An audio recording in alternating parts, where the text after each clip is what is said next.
Berjumpa lagi dengan Albarak. Kita lanjutkan cerita Budak Bayangan. Jangan lupa share, like, komen, dan subscribe.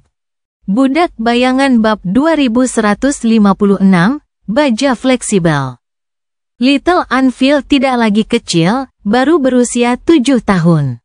Entah bagaimana ia telah tumbuh menjadi sesuatu yang menyerupai manusia sungguhan, meskipun dalam versi mini, dan orang sudah dapat mengenali ciri-ciri ayahnya dari wajahnya yang serius dan serius.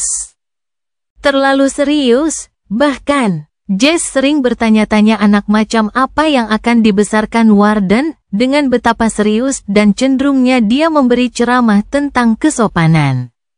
Anak-anaknya yang malang pasti akan tumbuh dengan kekurangan kesenangan yang parah dalam hidup mereka. Itu sudah terlihat. Mungkin itulah sebabnya Anvil sangat suka bergaul dengan putri immortal Flame. Namun, saat itu ia terbaring di tanah, terengah-engah dan menatap langit dengan mata muram. Jess terbatuk. Mungkin kita harus mengakhiri semuanya di sini hari ini. Anak itu anehnya bugar untuk seseorang seusianya, tetapi latihan yang dipaksakan Warden kepada anak malang itu terlalu intens. Si Anvil kecil benar-benar tidak melakukan apapun kecuali belajar dan berlatih sepanjang hari, yang merupakan hal yang menyedihkan untuk dilihat.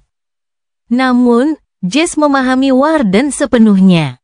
Faktanya, mereka semua, para Awaken yang asli, bersikap terlalu kasar pada anak-anak mereka. Itu karena mantra mimpi buruk terus memakan korban, dengan banyak pemuda yang tertular setiap tahunnya. Pikiran tentang putranya yang akan dikirim ke dalam mimpi buruk membuat Jess berkeringat. Itulah sebabnya dia dan istrinya melatih iblis kecil mereka dengan tingkat intensitas yang hampir sama, tetapi tidak sepenuhnya. Mereka menghadapi kengerian mantra mimpi buruk tanpa persiapan. Jadi jika ada sesuatu, apapun, yang dapat mereka lakukan untuk melatih anak-anak mereka tentang cara bertahan hidup dari bahaya, mereka bersedia melakukannya. Tidak semua orang memiliki begitu banyak sumber daya yang dapat mereka gunakan, tetapi mereka memilikinya, jadi mereka menggunakannya secara menyeluruh. Untungnya, putra kedua mereka masih terlalu muda untuk berlatih pedang, untuk saat ini. Namun, latihannya harus segera dimulai, tidak ada seorang pun yang dilatih lebih intensif daripada Anvil yang malang, baik dalam ilmu pedang maupun pengejaran intelektual. Kepala penjaga tidak begitu ketat bahkan terhadap Madok, yang 2 tahun lebih tua. Sekarang, Jess tahu alasannya. Dan meskipun ia mengerti bahwa adik dari kedua bersaudara itu memiliki konstitusi yang berbeda dan agak tidak manusiawi. Tetap saja sayang melihatnya menyia-nyiakan masa kecilnya dengan cara seperti ini. Anvil sendiri tampaknya tidak keberatan. Sambil menggelengkan kepalanya, bocah itu mendesah, lalu bangkit berdiri dengan lelah dan mengambil pedang kayu itu. Tidak, Paman Jess, aku bisa pergi lagi. Tolong beri aku petunjuk. Jess mendesah. Dia bahkan tidak ingin bercanda saat ini. Kepala penjara? Aku benar-benar perlu berbicara dengannya. Warden, tanpa diragukan lagi, adalah pria yang luar biasa. Ia adalah seorang pejuang yang menakutkan dan pemimpin yang baik hati, dan yang lebih penting dari itu, ia adalah seseorang dengan visi yang hebat dan jelas. Bahkan musuh-musuhnya tidak meragukan kemuliaannya, dan kecerdasannya benar-benar luar biasa. Lebih dari itu, dia adalah sahabat karib dan dermawan Jess. Tidak berlebihan jika dikatakan bahwa semua yang dimiliki Jess adalah karena Warden, dia bahkan tidak akan hidup jika bukan karena pria yang sangat serius itu. Hidupnya akan berakhir pada hari titik balik matahari musim dingin, bertahun-tahun yang lalu. Namun, bertentangan dengan apa yang dipikirkan banyak orang, Warden tidaklah sempurna. Khususnya, sejauh yang Jess lihat, ia tidak memperlakukan anak-anaknya terutama Anvil, dengan benar. Warden mendekati pendidikan mereka dengan tingkat keseriusannya yang biasa, dan meskipun ia bermaksud baik, anak-anak juga membutuhkan kehangatan dan kasih sayang. Terutama mereka berdua, yang telah kehilangan ibu mereka di usia muda. Itu terjadi selama krisis gerbang pertama, bencana terkutuk itu. Banyak orang menduga bahwa mantra mimpi buruk menyimpan lebih banyak kengerian bagi umat manusia, tetapi tetap saja. Tidak seorang pun menduga bahwa beberapa tahun setelah kebangkitan pertama kembali dari alam mimpi akan mengikuti mereka ke bumi melalui gerbang mimpi buruk. Gerbangnya terus terbuka, dan tak seorang pun berhasil menutupnya. Jess mengerutkan kening. Tidak ada yang tahu bencana apa lagi yang akan terjadi akibat mantra mimpi buruk. Masa depan yang mereka coba bangun gelap dan tidak jelas. Jadi, mungkin Warden punya ide yang tepat untuk mempersiapkan putra-putranya menghadapi hal terburuk. Aku tidak tahu lagi. Jess terdiam sejenak, lalu tersenyum hangat. Tentu, nak, ayo kita lanjutkan lagi. Pastikan untuk tidak melepaskan pedangmu kali ini. Karena sebagian besar musuh manusia yang mengancam mereka sudah pergi sekarang, dia punya banyak waktu luang. Itulah sebabnya Warden memintanya untuk memberi pelajaran pada Anvil. Tentu saja ada pendekar pedang yang lebih hebat di luar sana, tapi hanya ada sedikit pembunuh yang lebih hebat daripada Jess di dunia. Jika ada 2 dunia, sebenarnya, jadi, yang harus diajarkannya kepada Anvil bukanlah pedang, melainkan pertarungan. Pertarungan sesungguhnya tidak pernah bersih dan teratur seperti latihan tanding, baik manusia maupun makhluk mimpi buruk bertarung secara kotor. Menggunakan apapun dan segala hal yang mereka bisa untuk membunuh musuh dan bertahan hidup. Keputusasaan adalah guru terbaik. Tetapi sulit bagi seorang anak dari keluarga bangsawan untuk benar-benar merasakannya. Sambil mencengkeram pedang kayunya, Anvil mengerutkan kening. Jess terkekeh. Ada apa dengan ekspresi pahit itu?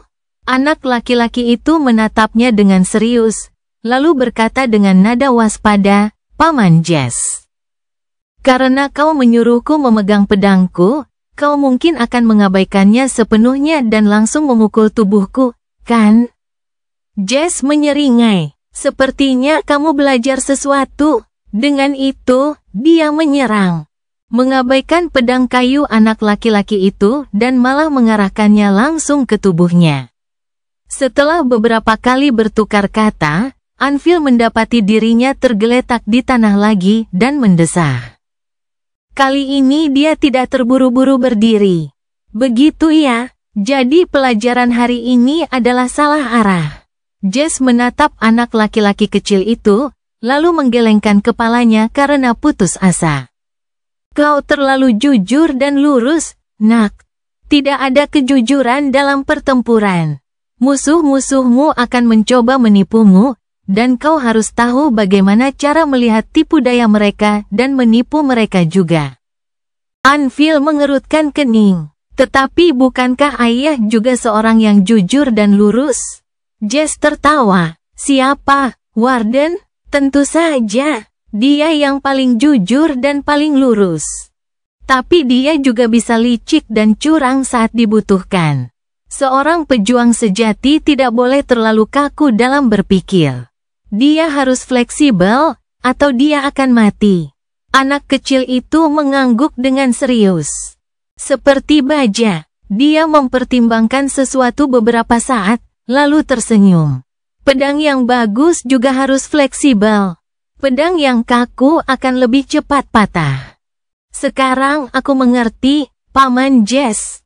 Jess menatapnya dengan ragu, tidak yakin apakah anak itu benar-benar mengerti. Lalu, dia mengangkat bahu.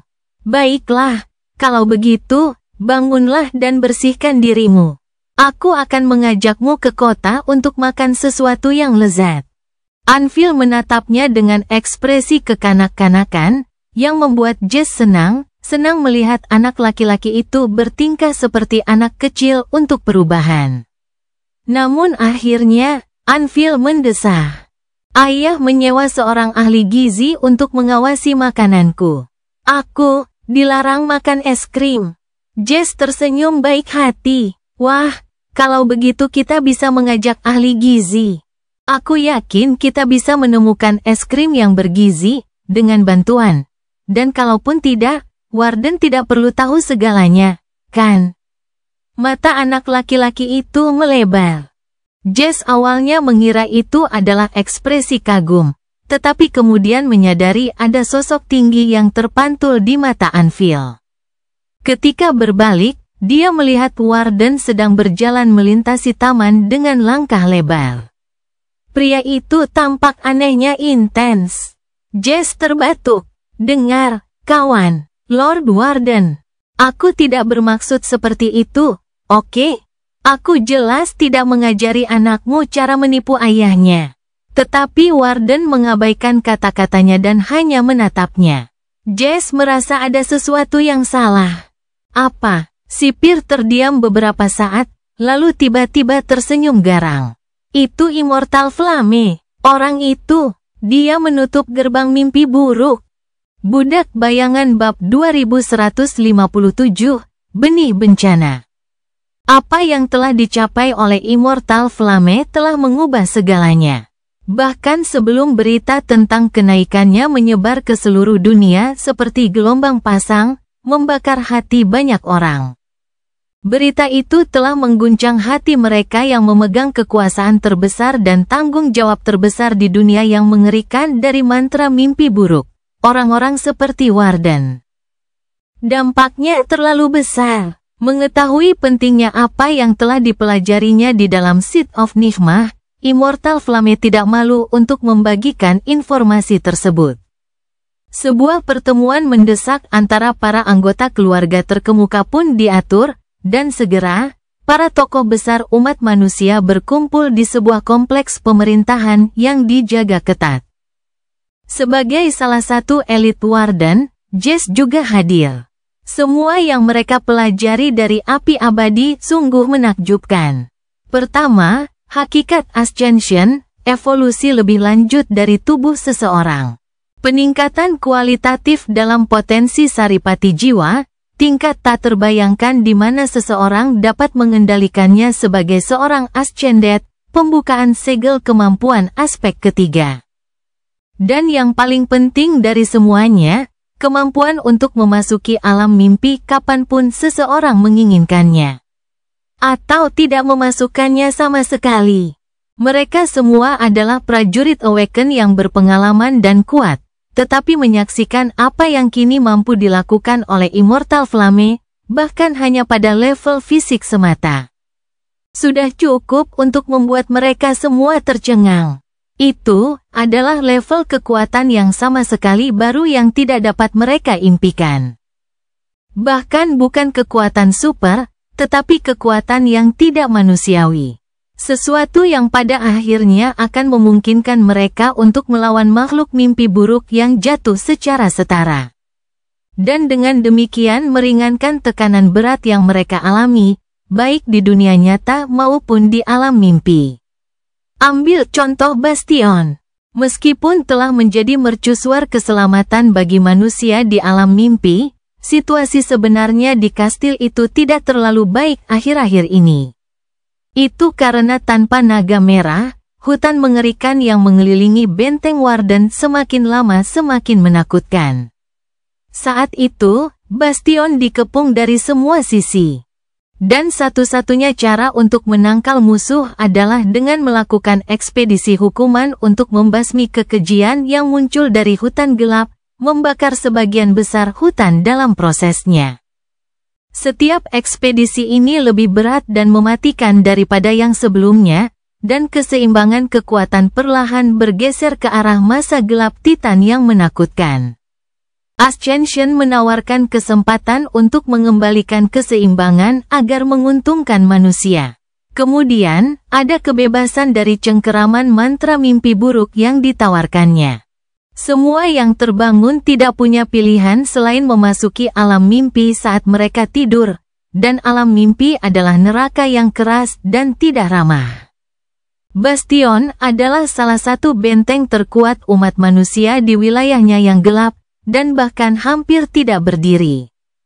Tidak perlu disebutkan betapa sulitnya kehidupan di daerah kantong manusia yang lebih kecil. Bertahan hidup itu sulit, dan korban terus-menerus. Benteng-benteng itu seperti api kecil yang bergetar, bersinar lemah di hamparan kegelapan yang tak berujung dan dingin serta tak tertembus. Jadi, bagi sebagian besar yang tercerahkan, kemungkinan untuk tidak pernah memasuki alam mimpi lagi akan menjadi seperti secercah harapan. Namun, bagi mereka yang bertanggung jawab atas umat manusia, ada hal lain yang jauh lebih penting. Bukan daya tarik kekuatan yang lebih besar yang ditawarkan Ascension, dan bukan pula janji untuk tetap berada di dunia nyata selamanya. Faktanya adalah bahwa menaklukkan benih sekarang menjadi satu-satunya metode yang terbukti untuk menutup gerbang mimpi buruk.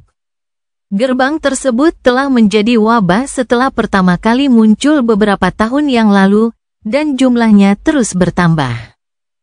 Sudah ada sekitar selusin zona eksklusi di NKSC saja, dan kehadiran militer yang konstan diperlukan untuk melenyapkan kekejian yang muncul. Skala masalahnya masih bisa diatasi untuk saat ini.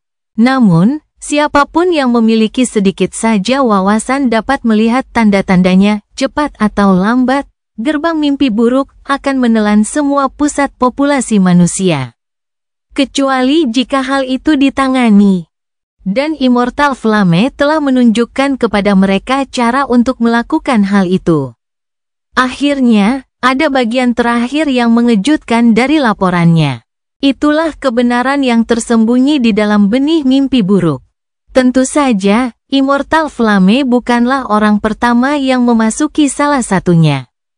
Namun, dia dan rekan-rekannya yang selamat adalah orang-orang pertama yang kembali hidup-hidup, dan karena itu, mereka adalah orang-orang pertama yang dapat memberitahu seluruh umat manusia tentang apa yang menanti mereka yang terbangun di dalam benih mimpi buruk.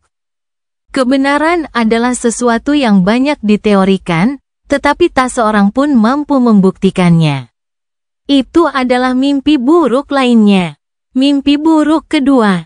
Seperti halnya ujian yang dihadapi setiap Awaken setelah tertular mantra, mimpi buruk baru menanti mereka di dalam benih, kali ini jauh lebih mematikan dan menantang.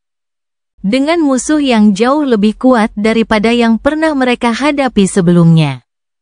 Namun, ada perbedaan lain pada mimpi buruk kedua, yang berpotensi memiliki pengaruh yang menentukan pada beberapa tahun berikutnya.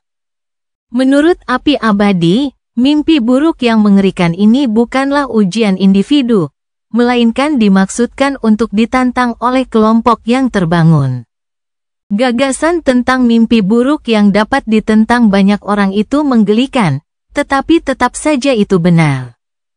Jess cukup terkejut dengan kejadian yang tak terduga itu, tetapi jika dipikir-pikir, tidak ada hal tentang mantra mimpi buruk yang pernah dapat diprediksi. Berita tentang kenaikan api abadi diumumkan beberapa hari setelah pertemuan tersebut. Tidak lama setelah itu, para Awaken terkemuka berkumpul sekali lagi, kali ini untuk perayaan resmi. Tepat sebelum perayaan itu, Warden menatap Jess dengan muram dan berkata, suaranya penuh tekad yang familiar. Kita harus melakukannya, Jess. Kita harus naik, Jess mendesah. Ya, tentu. Tapi tunggu dulu, kau tahu lebih baik daripada aku berapa banyak orang yang tewas saat menantang benih. Fakta bahwa api abadi kembali hidup-hidup tidak berarti bahwa mulai sekarang, semua orang juga akan demikian. Kita harus mempersiapkan diri dengan matang, tidak perlu terburu-buru. Namun Warden menggelengkan kepalanya. Kamu salah, ada yang terburu-buru. Tidakkah kamu melihatnya? Sambil menatap jalanan NKSC yang bergerak melewati jendela PTV mereka, Warden menggertakkan giginya. Fakta bahwa ada mimpi buruk kedua, berarti akan ada mimpi buruk ketiga juga. Dan mimpi buruk keempat, ekspresinya menjadi gelap. Yang juga berarti bahwa setelah krisis gerbang pertama, akan ada krisis gerbang kedua. Dan ketiga, dan seterusnya, itu adalah ekstrapolasi yang masuk akal. Gerbang mimpi buruk yang kita hadapi ini akan segera menjadi lebih mengerikan. Apa yang akan kita lakukan ketika makhluk mimpi buruk yang rusak mulai memasuki dunia nyata? Jess menggigil. Makhluk mimpi buruk yang rusak adalah monster legendaris yang identik dengan kematian. Hanya satu dari mereka yang dapat memusnahkan sebagian besar NKSC, karena tidak ada seorang pun di sini yang dapat menghentikannya. Kecuali Immortal Flame dan teman-temannya yang masih hidup. Menyadari kurangnya tanggapan yang lucu, Warden mengangguk dan menatapnya dalam diam. Akhirnya, dia berkata, itulah sebabnya kita harus naik, Jess. Secepat mungkin. Budak Bayangan bab 2158, Penjaga Tua. Pada akhirnya, tidak terjadi krisis gerbang kedua. Itu karena orang-orang seperti Warden telah mengantisipasi bahwa gerbang kategori 3 akan mulai muncul dalam waktu dekat, dan mempersiapkan diri sesuai dengan itu. Itu membuat mereka kehilangan banyak uang.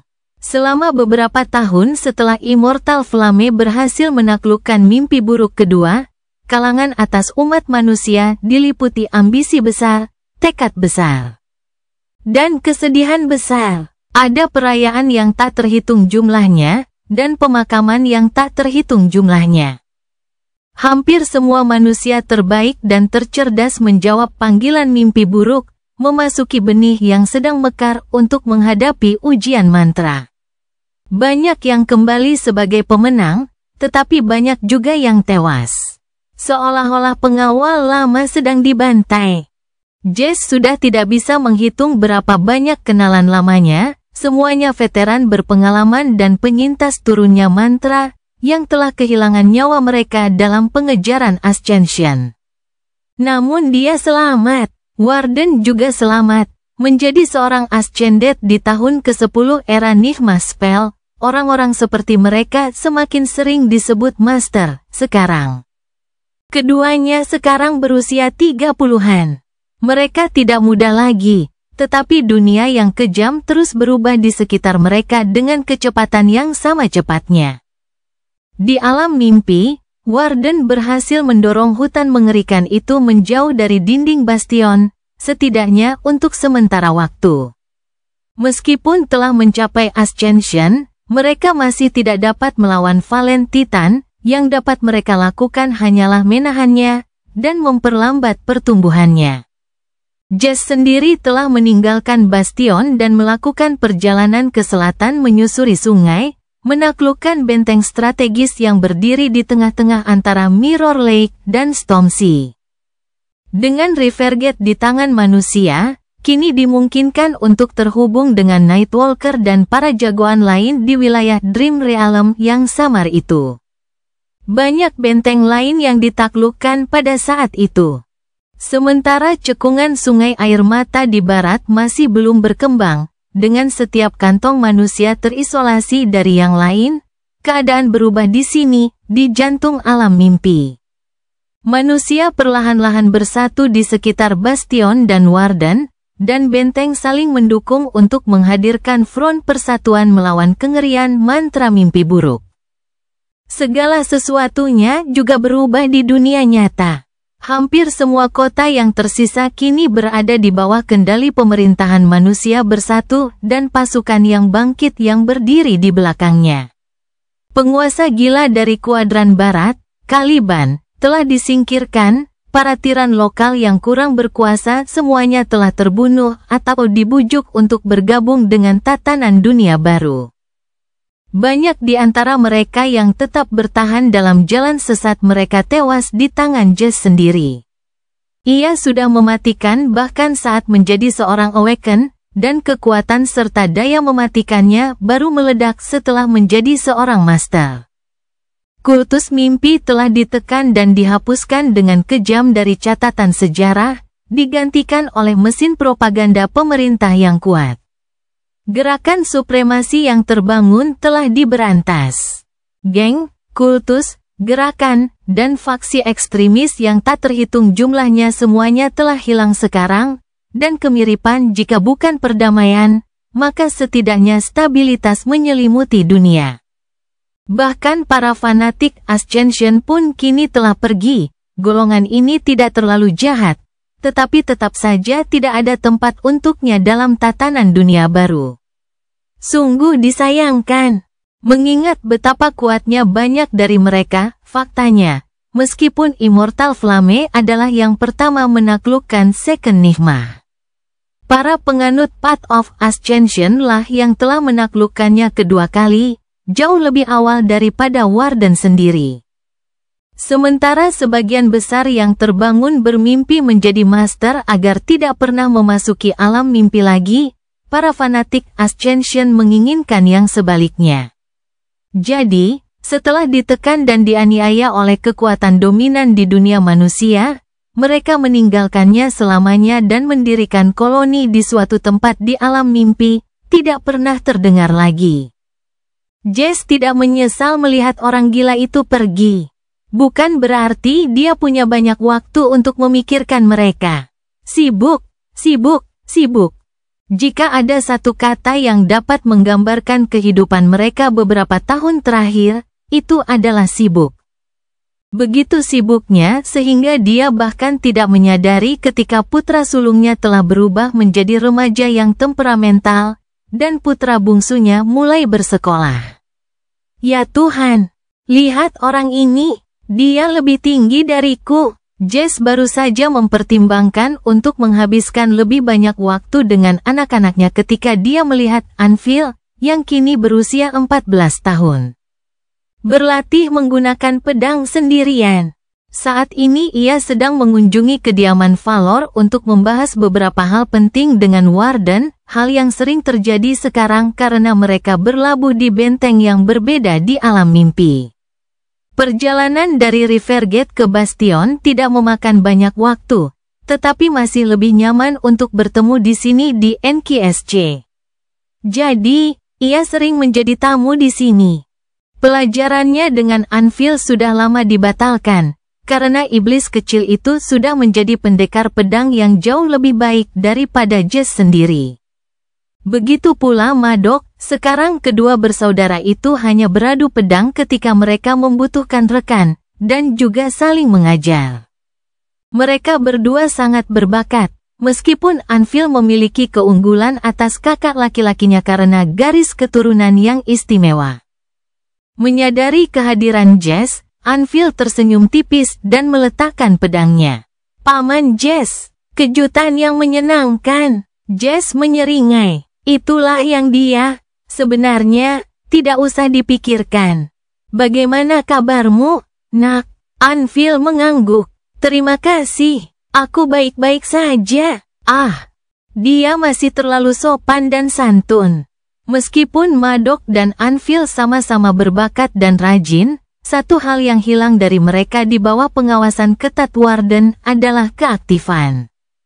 Namun hari ini, putra bungsu Warden tampak gelisah. Dia ragu-ragu sejenak, lalu bertanya dengan hati-hati. Paman Jess, apakah menurutmu Madok akan baik-baik saja? Jess mengangkat sebelah alisnya. Mengapa dia tidak baik-baik saja? Sebuah bayangan melintasi wajah anak laki-laki itu. Karena dia berusia 16 tahun. Jess berkedip, 16. Kebanyakan pemuda yang terjangkit mantra itu berusia antara 16 dan 18 tahun. Madok sudah berusia 16 tahun, ya? Pada saat itu, seseorang akan berkata, astaga, betapa cepatnya waktu berlalu. Namun tidak demikian halnya dengan Jess. Baginya, rasanya seperti ada belasan kehidupan yang telah berlalu sejak Madok lahir hingga sekarang. Namun, Karena Madok sudah berusia 16 tahun, maka setahun lagi putranya juga akan berusia 16 tahun. Dia terdiam sejenak, lalu tersenyum. Madok, orang itu, tentu saja, dia akan baik-baik saja.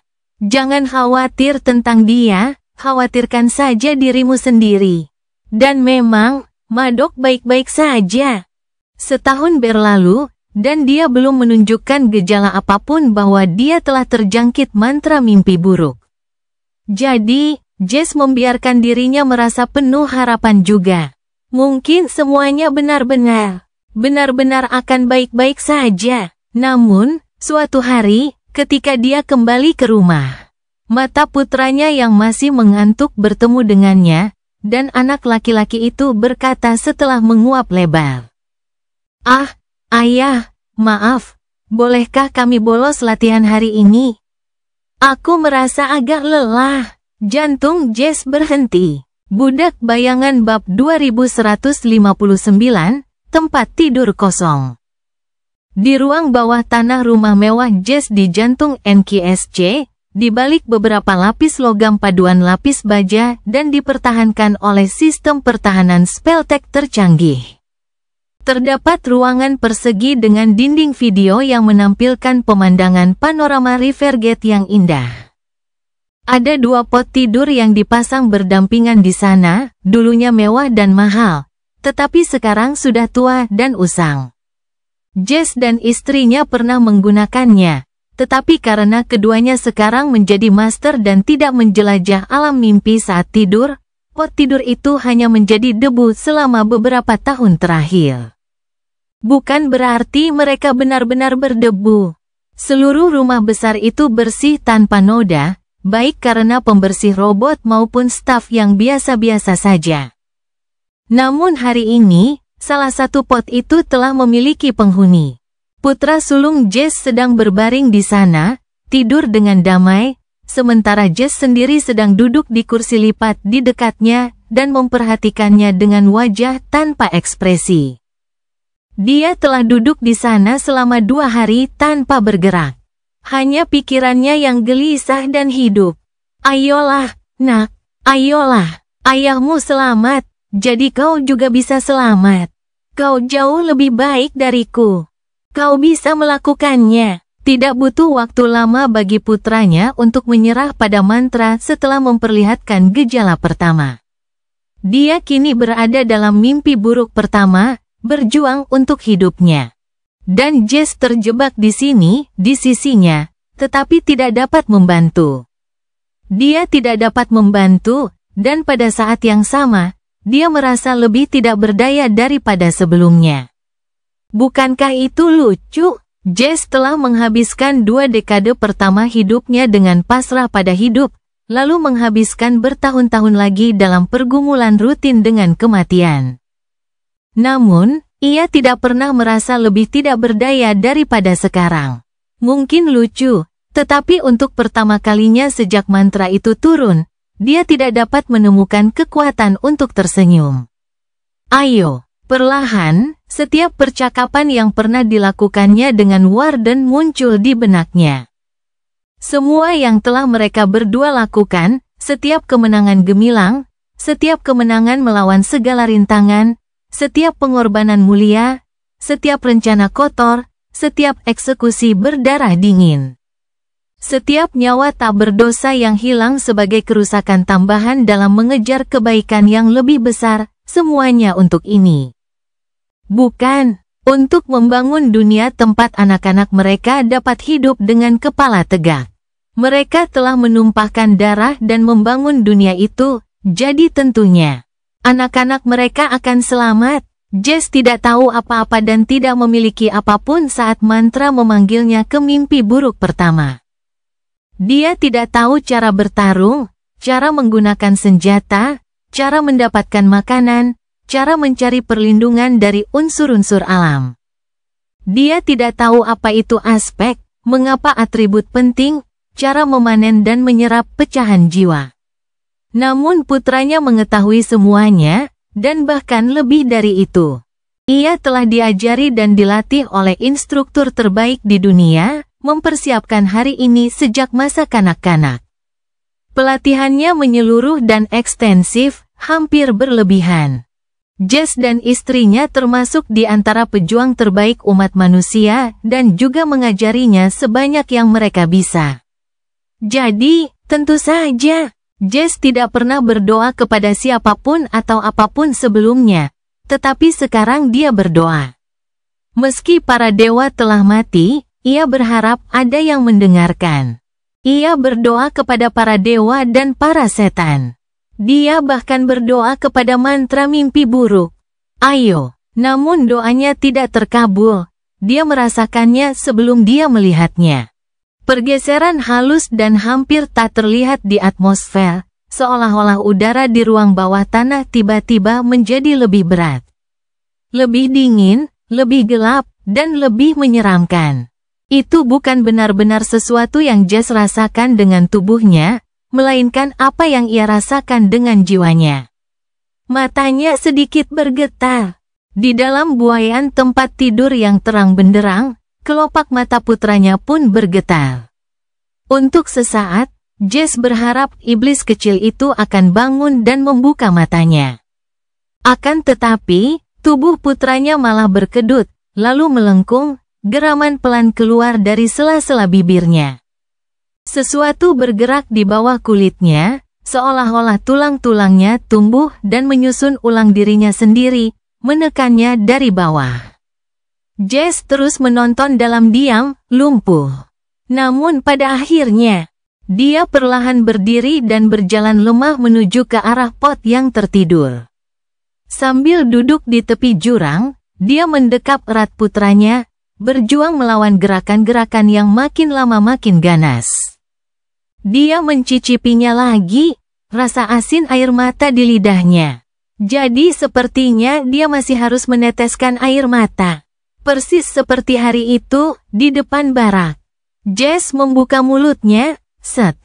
Dia menarik napas dalam-dalam. Tidak apa-apa, nak, tidak apa-apa. Kau melakukannya dengan baik. Kau telah melakukan yang terbaik yang kau bisa. Tentu saja, yang dipegangnya bukan anaknya lagi. Namun Jess justru memegangnya lebih erat. Tidak apa-apa, kau melakukannya dengan baik.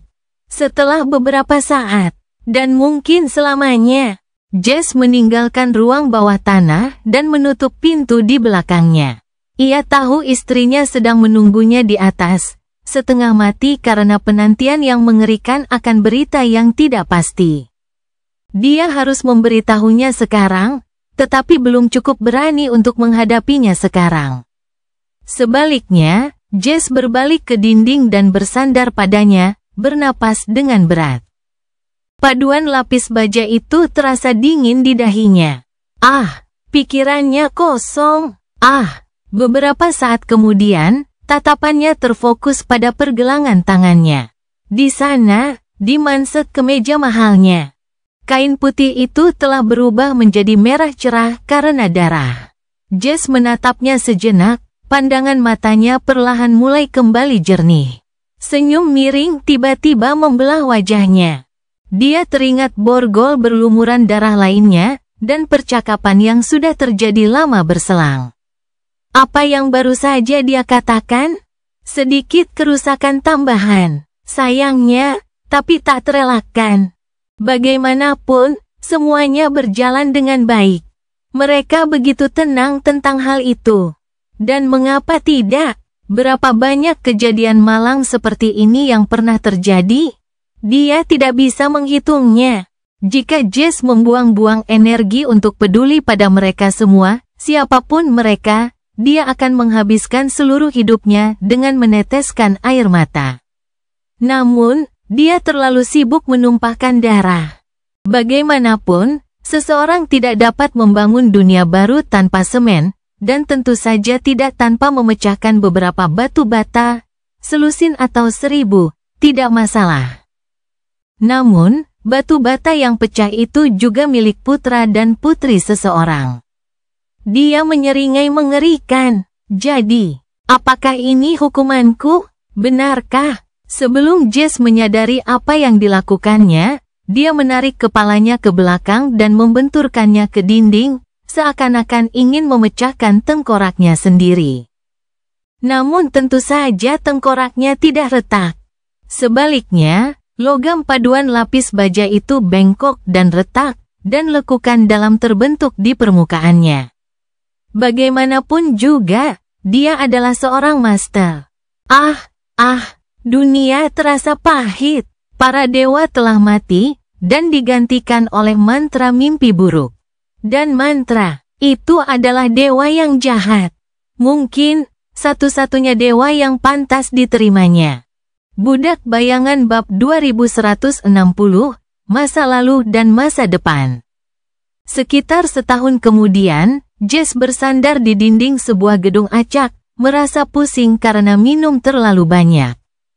Sulit bagi seorang ascendet untuk mabuk, tetapi dia telah menyelundupkan sebotol minuman khusus dari alam mimpi. Minuman itu tidak terbuat dari bahan biasa, jadi efeknya sangat luar biasa. Ia sedikit terpuruk setelah kematian putra sulungnya, tidak terlalu parah. Tetapi cukup untuk membuat dirinya tenggelam dalam rasa mengasihani diri sendiri selama 1 atau 2 hari setiap beberapa bulan sekali. Bagaimanapun, Jess masih punya seorang putra lagi yang harus diurus.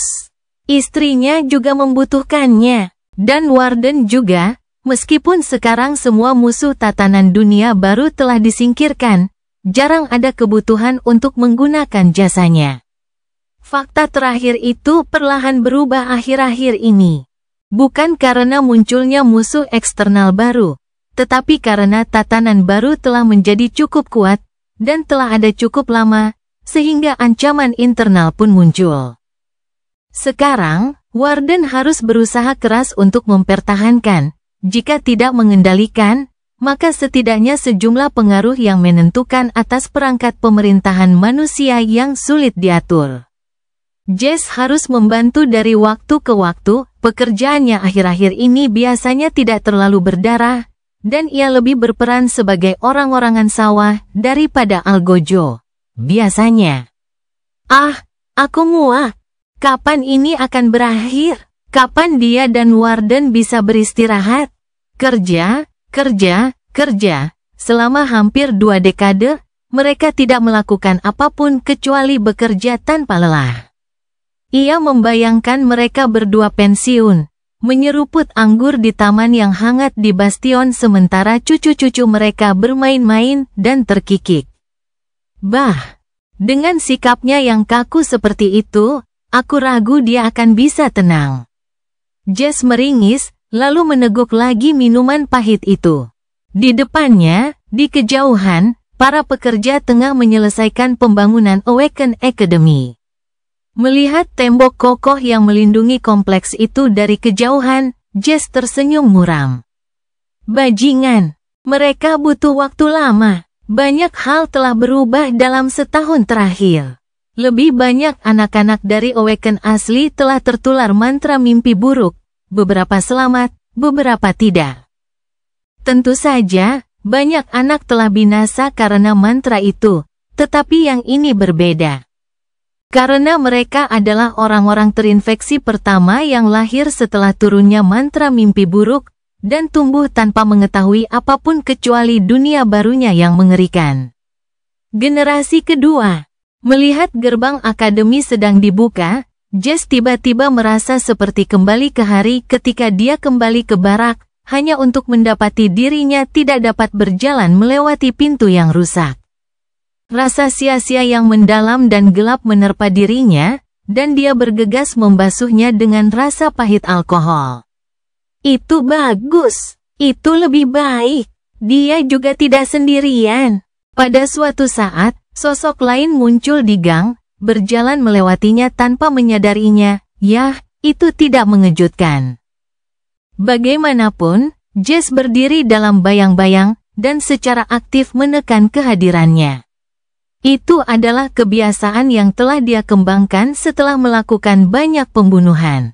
Sebenarnya, dia adalah seseorang yang dikenalnya. Orum yang terbangun, pria yang cukup baik. Tidak terlalu kuat dan tidak terlalu ambisius, tetapi solid dan dapat diandalkan.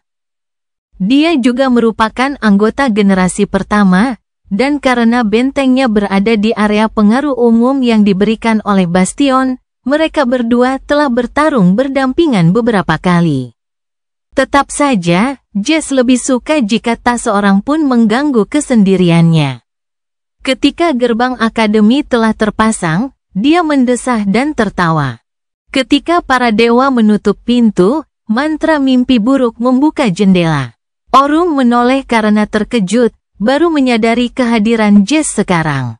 Dalam hati, Jess menggelengkan kepalanya. Orung, aku sungguh berharap kita tidak pernah bertemu sebagai musuh. Kau tidak akan pernah melihatku datang. Mereka bertukar beberapa kata yang tidak berarti, dengan Jess berpura-pura mabuk, lalu melanjutkan menonton pembangunan. Akhirnya, pembicaraan beralih ke akademi. Little Anvil, yang sudah tidak kecil lagi, akan menghadirinya. Dia telah terinfeksi oleh mantra itu sebelum berusia 16 tahun, dan selamat dari mimpi buruk pertama, syukurlah. Maddox sudah berusia 18 tahun, dan masih belum menunjukkan gejala apapun. Dalam waktu sekitar 1 tahun lagi, dia akan aman. Putri Immortal Flame juga akan hadir. Mereka adalah masa depan umat manusia sekarang. Jess sangat berharap mereka akan selamat. Ia akan dengan senang hati menjadi masa lalu, jika saja mereka selamat. Akhir-akhir ini orang-orang menyebut anak-anak ini warisan. Itu sedikit menjijikkan, kata itu, tetapi tidak menjijikkan seperti para orang tua yang terpikat oleh anugerah mantra tersebut, dan benar-benar berharap anak-anak mereka akan tertular. Apakah Orung salah satu dari bajingan itu, secara kebetulan? Jika dia, Jess berpikir bahwa dia mungkin akan membunuhnya di sini dan sekarang, di gang ini. Tidak ada saksi, dan dia bisa menangani seorang yang baru saja terbangun dalam hitungan detik. Kehilangan satu orang yang cukup kompeten juga tidak akan memengaruhi apapun yang besar. Tunggu. Dia bahkan tidak punya anak, kurasa. Tapi dia mengurus keponakannya. Setelah menatap Orung sejenak, Jess tersenyum dingin. Anak-anak saudara perempuanmu berapa? Sekitar 10. Kau pasti sedang memikirkan banyak hal sekarang juga. Hah, Orung? Pria itu mengangguk. Ya. Aku sedang berpikir. Aku benar-benar berharap mereka tidak akan terinfeksi. Tentu saja, aku harus mempersiapkan mereka dengan baik, kalau mereka terinfeksi. Begitu saja, tanpa menyadarinya, Orung telah menyelamatkan hidupnya. Jess menyeringai, itulah mengapa aku menyukaimu, Orung. Syukurlah kau masih normal, setidaknya. Masih ada orang waras yang tersisa di dunia. Ia menghirup lagi minuman pahit itu, yang telah melegakan lidahnya. Jadi, Jess mulai mengoceh sedikit. Warisan. Sungguh lelucon. Itu bukanlah jenis warisan yang ingin mereka tinggalkan. Anak-anak mereka yang tercerahkan bukanlah warisan itu. Ini, kota di sekitar mereka. Itulah warisan nyata yang telah dibangun Warden dan Jess sepanjang hidup mereka. Udara bersih, pasokan listrik yang stabil, infrastruktur yang kokoh. Tram umum yang tiba tepat waktu, air hangat di kamar mandi, dan cukup makanan untuk memberi makan semua orang, bahkan kelebihan populasi yang harus direlokasi ke pinggiran kota di luar penghalang. Itulah yang ingin mereka tinggalkan untuk anak-anak mereka, bukan kengerian berdarah dari mantra mimpi buruk. Tidak peduli berapapun biayanya. Tapi apa gunanya kalau anak-anak mereka diambil oleh mantra mimpi buruk? Tidak ada gunanya sama sekali. Jess tertawa. Orung, temanku, dengarkan si bodoh ini, tinggalkan harapan. Di era ini, satu-satunya hal yang layak dipercayai adalah mantra mimpi buruk, dan mantra itu sangat kejam. Ajari saja anak-anakmu dengan baik. Ajari mereka dengan sangat baik, bajingan. Kalau saja Jess mengajar putranya lebih baik, Kalau begitu, mungkin dia menghabiskan minumannya dan melambaikan tangan. Sampai jumpa di upacara pembukaan. Jess memang melihat Orum pada upacara pembukaan beberapa hari kemudian, bukan berarti dia terlalu peduli untuk berbicara dengan pria itu. Dia lebih mengkhawatirkan Anvil, yang seharusnya memasuki alam mimpi untuk pertama kalinya saat titik balik matahari musim dingin. Anak laki-laki itu telah bertingkah aneh sejak kembali dari mimpi buruk pertama. Cerita bersambung. Jangan lupa share, like, komen, dan subscribe agar tidak ketinggalan cerita selanjutnya.